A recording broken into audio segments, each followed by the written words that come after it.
Mana mu izina rya Yesu nguhaye icyubahiro kuri mwiza.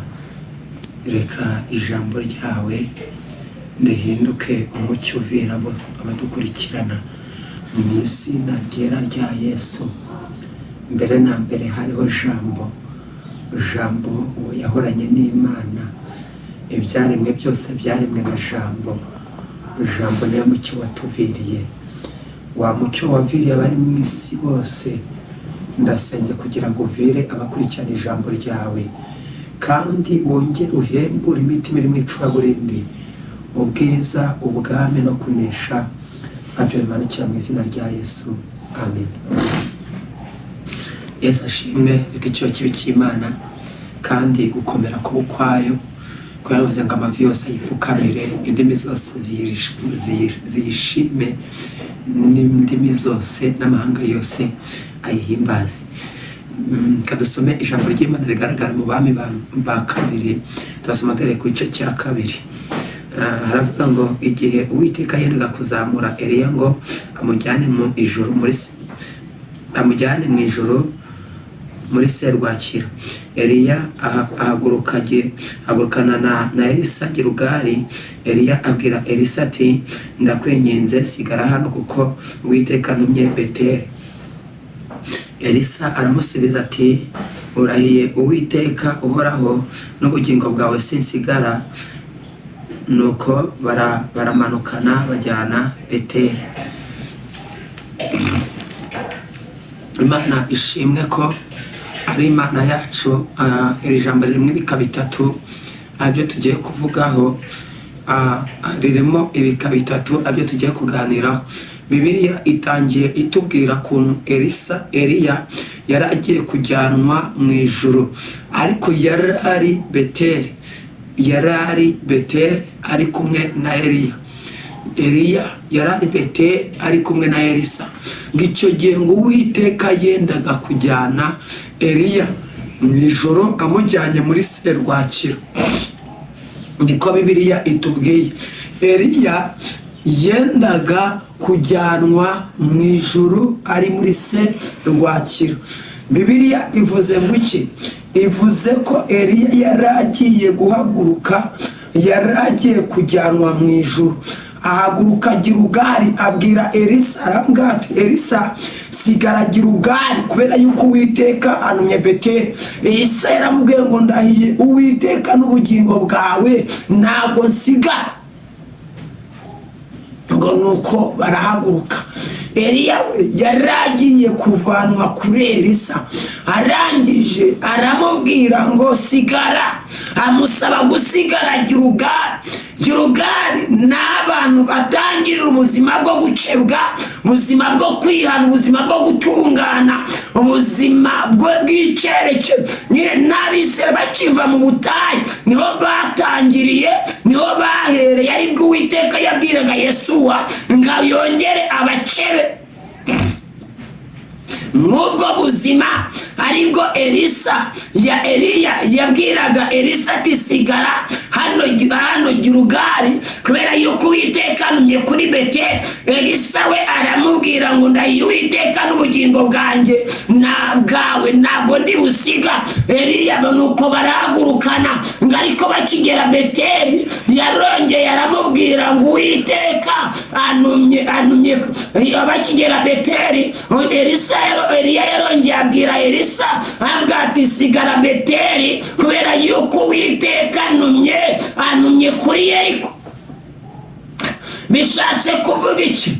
Uru rugendo tubamo rwitwa kuba mu bintu muri iyi nzira y'agakiza, muri iyi nzira yerekera ku Mana, muri iyi nzira yerekera Imana ishaka ko tuhagarara. Bisaba ko umuntu agira umutima umaramaza, kubera yuko uye n'ibiguca intege bikakwambura ihame ry'urugendo, bishobora gutuma usigara mu nzira.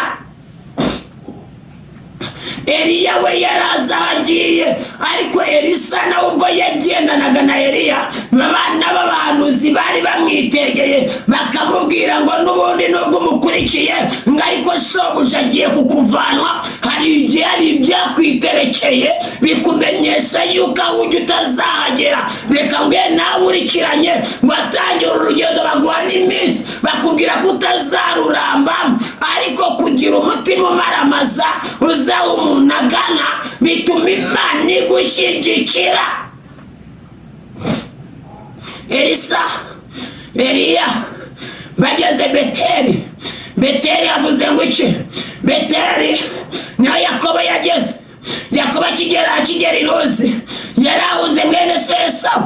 Akigera i Luzi ngo nayo yatunguwe n'umwijima, ngakimara gutungurwa n'umwijima ngabona urwego abamarayika bamanuka abandi bazamuka, ngabona abamarayika bazamuka abandi bamanuka, ngakimara kubona abamarayika bazamuka abandi bamanuka, ngakangutse ngo Beteli ahitwaga i Luzi yashinze ibuye, ngibuye risuka amavuta, ngarangije ahita Beteli. Nawe Imana ikugeze ku gasozi ka nyako, aho uvuganira n'Imana, aho amariba y'ibirere biva mu ijoro yongera gutembera mu buzima bwawe. Hari igihe uba ku gasozi ukabura inyakamwe, umwuma warakubanye umwuma, ariko wageze aho wumva ibihumuriza bituruka ku Mana urongera ugakomera. Yakobo ari aho ngaho yitwa i Luzi, niho yagize ari i Luzi. Yakobo ari i Luzi, ngakimara kugera i Luzi niho yashinze ibuye ngarisuka amavuta, abango Mana ndemisa umuhigo, niyo ngiye ntume ibyo kurya n'ibyo kwambara, ningenda ukazangirira neza, ningaruka nganza kubakira urusengero, ningaruka nganza gukora imirimo itangaje. Yakobo yaragurutse aragenda ahitwaga i Luzi, ahitwa Beteli. Ako niko gace ka Beteli. Reka nkubwire ngo Imana intambwe zawe izivane Gilugali ugera uvugana n'Imana, ikuvane Gilugali mu gukebwa, iguhagarike nyine ikujyana aho wumva ihumure ry'Imana, ikujyana aho wumva ijwi ry'Imana. Umva Bibiliya ukuntu yavuze bakigera Gilugali. Gilugali ni Uwiteka yavugane na Yesu n'ubwoko bw'Abisirayeli, aravuga ngo ntabwo muzongera kurya amana ukundi. Arababwira ngo ahangaha noneho mugiye kurya ibigugu byo mu gihugu. Nyine yaho niho Gilugali batangiye bahabwa isezerano ribabwira ko batazongera gutungwa n'amana, ribabwira ko batazongera gutungwa n'amana. Bakimara kuvagira aho no Eliya na Elisa batangiye urugendo Gilugali, naho bakebewe. Bakimara gukebwa bahabwa isezerano yuko batazongera gutungwa n'amana, ahubwo bagiye kurya ku bigugu byo mu gihugu. Imana iguye kurya ku bigugu bituruka ibwami, nyine bituruka mu gihugu. Bakimara kuba aho ngaho muri Gilugali, Eliya ahagurukana na Elisa, aramubwira ngo haguruka. Eliya abwira Elisa avuga ati sigara Gilugali, kubera yuko Uwiteka antumye kuri Beteli. Bakigera Beteli naho twahavuze. Beteli ni ahantu bageze. Yakobo yageze akabona urwego abamarayika bamanuka abandi bazamuka, ngaho niho yavuganiye n'Imana, aho niho yashinze ibuye yitwa i Luzi, arangije yitwa Beteli. Imana ikugeze muri Beteli, Imana ikugeze aho umuntu avuganira n'Imana. Ngakunda abakuki yavuze yaze ngo nzagarara ku munara wanjye ngo maze ndindire icyo Uwiteka yavuzeho. Nawe hagarara muri Beteli wumva icyo Imana ikuvugaho, kiragutera kugera aho Imana ikujyana, kiragutera kugera aho Imana ikujyana. Bakigera Beteli n'abana b'abantu baragera bitegera, bavuga ati Elisa urabuze amakuru neza, uzi ko shobuja ugiye kumuvanwaho. Yarabizi ngo arakomeza. Bageze avuga ati Elisa sigara hano Beteli, kubera yuko Uwiteka antumye kuri Yorodani. Kubera yuko Uwiteka antumye i Yeriko. Bakigera i Yeriko, Eliya yarongera amubwira rya jambo. Yeriko isobanura iki? Yeriko umva ko ni ijambo rivuga umwami Yesu ari mu butayu bw'i Yeriko, niho Satani yamusanze aramubwira ngo niba uri umwana w'Imana hindura ibuye yakuye umutima. Reka nkubwire wo nkurikiranye, niba umwami twambaza Satani yaramugerageje, nawe ni gute utabasha kugeragezwa? Ahubwo hagarara mu kwizera, kuko uwageragejwe ni nawe uhinduka ukomeye. Ntabwo wahinduka umunya, ntabwo wahinduka ukomeye utarageragejwe. Yageze i Yeriko, aramubwira ngo sigara i Yeriko kubera yuko Uwiteka antumye kuri Yorodani. Reka nkubwire ngo hari ibikugota, hari ibikuzurirana, hari ibikubuza amahoro, hari ibikubuza icyerekezo, ariko Uwiteka nagukure mu bigeragezo by'i Yeriko. Uturuka umva nkubwire Yeriko neza. Yeriko ushobora kuba uri umukobwa ukava uzi ko ugiye gushaka Beteli, Imana yakubwiye ko iguhaye urugo, wagera i Yeriko ukiga ishuri ryitwa urugo, uhaguruka uri umusore ukiga ishuri ryitwa urushako, uhaguruka ufite byose, ufite ibisaga, ufite amafaranga, ufite ubutunzi, ufite amamodoka, ufite buri kimwe, ariko wagera i Yeriko indwara z'i Yeriko zikakwigisha. Nyine i Yeriko nano umuntu agera akacurirwa, ibyo afite bikamuhindurira umubiri, bikamusharirira kurusha kubona umunezero. I Yeriko ni mu nyica. Umva kure byagenze. Satani yasanze umwami Yesu, aramubwira ngo azagutegekera abamarayika bagusabe kugira ngo udakubita ikirenge ku ibuye. Aba ngo Satani we, ntukagerageze Uwiteka Imana yawe. Reka nkubwire ngo ijambo rivana umugenzi i Yeriko nicyo Imana yavuganye nawe Beteli, nicyo atsindisha umwanzi umutereye i Yeriko. Eliya we yabwiye Elisa, aramubwira ngo sigara hano, sigara mu nkike z'i Yeriko. Ndagusengeye ngo umwami Yesu nagute mu bigeragezo by'i Yeriko. Ndagusengeye ngo umwami Yesu nagute mu bigeragezo by'i Yeriko. Ngakimara guhagarara mu bigeragezo, bakimara kugera mu bigeragezo i Yeriko, ngo n'abana b'abahanuzi baramwitegera. Ambwatera Elisa, urabizi neza ko shobuja agiye kugukurwaho. Nanjye ndagusengeye ngo umwami Yesu nagukurweho, ahubwo umugendane nawe muri byose mu izina rya Yesu. Ngo bakimara kugenda, bakimara gukomeza, ngo barakomeje bava i Yeriko. Ariko ndagusengeye ngo nawe Imana negusiga i Yeriko. Yeriko wavugera ufite isezerano ryo kubyara, wagera urubyaro rukabura. Yeriko wagera ufite isezerano ryo kurya, wagera ibiryo bikabura. Yeriko wagera ufite isezerano ryo kuzagubwa neza, wagera ukaburira ubuzima. Yeriko wagera ufite amazi yo kuwagera agakama. Yeriko wagera ufite ibisaga, wagera byose bigatakara. Abo niyo abagenzi bacurirwa ku gasozi k'i Yeriko. Ni Imana yigishiriza abantu bayikunda. Umva ukuntu ibivuga, abanga bahamagawe ni benshi, ariko abatowe ni bakeya. Hari igihe duhamagarwa turigire, ariko twagera i Yeriko, Yeriko ikadushungura, ikadukuramo umuntu wa nyawe ukwiye gukomeza mu rugendo. Yarakomeje aramubwira ngo sigara hano. Agati sigara i Yeriko. Uwiteka antumye kuri Yorodani, amusubiramo rya jambo, aravuga ngo ndahiye Uwiteka n'ubugingo bwawe, ntabwo ndi busigare. Barakomezanya, bageze kuri Yorodani. Eliya yiyambuye umwitero, ngaranje ngawukubita uruzi Yorodani rucikamo kabiri. Rukimara gucikamo kabiri, banza wumve ngo n'abana b'abahanuzi ngo bagendaga ngo bamwitegeye, ngo bareba kuntu aseba, ngo bareba kuntu ushobora agiye kujyanwa, bareba kuntu agiye gusigara ntacyo asigaranye, uwo yakurikiye amaze kumusiga. Reka nkubwire ngo hari abaguteza igihe bavuga ko Imana izakureka bakabona gukora ku buzima bwawe, ariko mu buzima bw'umwimerere w'Imana nta muntu n'umwe wakuvana ku cyo Imana yakugize.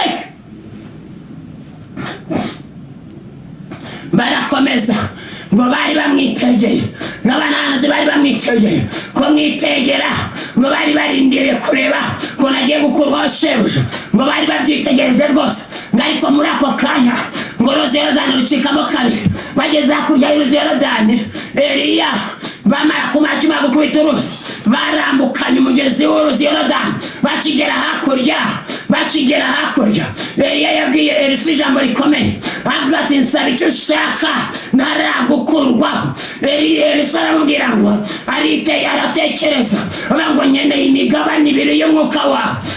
Eliya aramubwira ngo usabye ikintu gikomeye, akavuga ngo ntumbira ntaragukurwaho, kuko ntumbira ukambona ntaragukurwaho, icyo usabye kirakubera gutyo. nawe aya masaha tumbira Yesu niwe gisubizo cyonyine. ngo akimara kugenda batungurwa n'amagare na serwakira biza byaka umuriro ngo byakire Eliya. Elisa arapfukama ava ngo data wabereye Isiraheli amagare n'amafarashi, ndasenza aya masaha Imana nyir'umwungeri w'ubugingo nawe kubera amagare n'amafarashi, ngo agiye kubona abona umwitero uramanutse. Imana iguha umwitero uzajya ukubitisha inzira z'ibigeragezo zigacikamo kabiri, warangiza ukambuka ugana muri Siyoni, Imana ikuganishamo. Elisa amaze gufata wa mwitero yaraje ngaho kubita kuri rwa ruzi, ngo rangije gucikamo kabiri. ngo baba n'abahanuzi baramwitegereza, baba ngo burya imbaraga yari muri Elisa, yari muri Eliya, nayo iri muri Elisa. Imbaraga yari muri Eliya, nayo iri muri Elisa.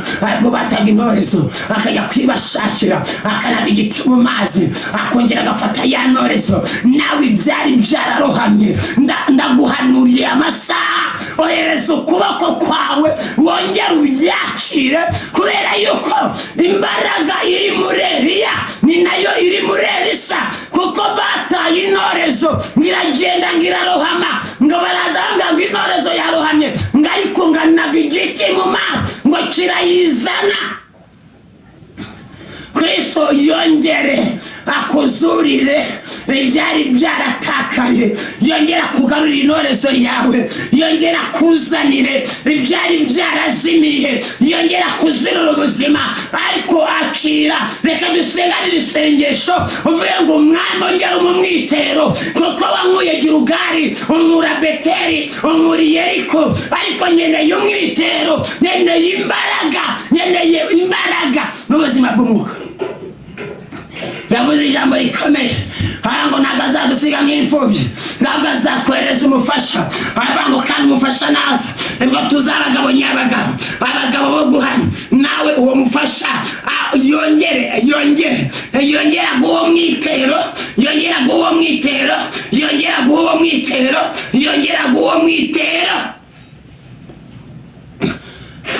umwami ntabwo umwitero mu izina rya Yesu.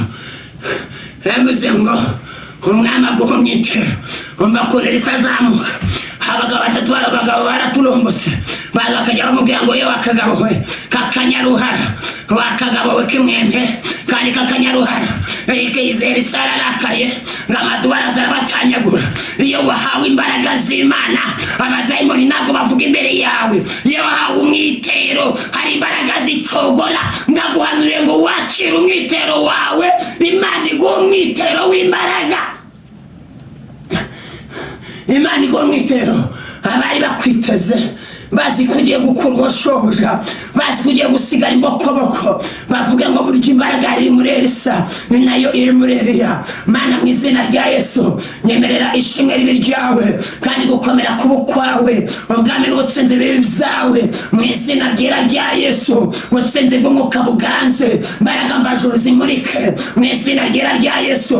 baturutse Gilugari bagera Beteli, bagera Yeriko, bajya kurya Yorodani. Elisa umwitero, nasenze ngo twavuye Beteli, ngo twavuye Yeriko, ngakomeza Beteli, ngo twavuye Gilugari, tukava ave Gilugari, tukagera Beteli, tukagera Yeriko, tukagera kujya Yorodani, mu izina rya Yesu. Kandi hari bitwitegeye umwitero bagukurikiye, kandi umwitero rwose bagwiriza imbaraga, baguciye mu bwiru, bagwiriza imbaraga z'umucyo, barasirwe na Kristo, kandi Kristo babemo cyane mu izina ryera rya Yesu. Nanjye ndasenze, Mana yanjye, mwami wanjye, waturera amagare n'amafarashi, era ngo bamwe biringira amagare, abandi bakiringira abakomeye, abandi bakiringira amaboko yabo, ariko twebweho twiringira Imana rurema mu izina ryera rya Yesu. Mbaraga z'Imana, kora ibikomeye kuba gutegereje bose, kora ibikomeye kuba gukurikirana mu izina ryera rya Yesu. Urakoze kuri Imana yumva gusenga, urakoze kuri ibyengero udakoze isoni, urakoze kuhambaye, kandi uri Alpha na Omega mu izina ryera rya Yesu. Amen.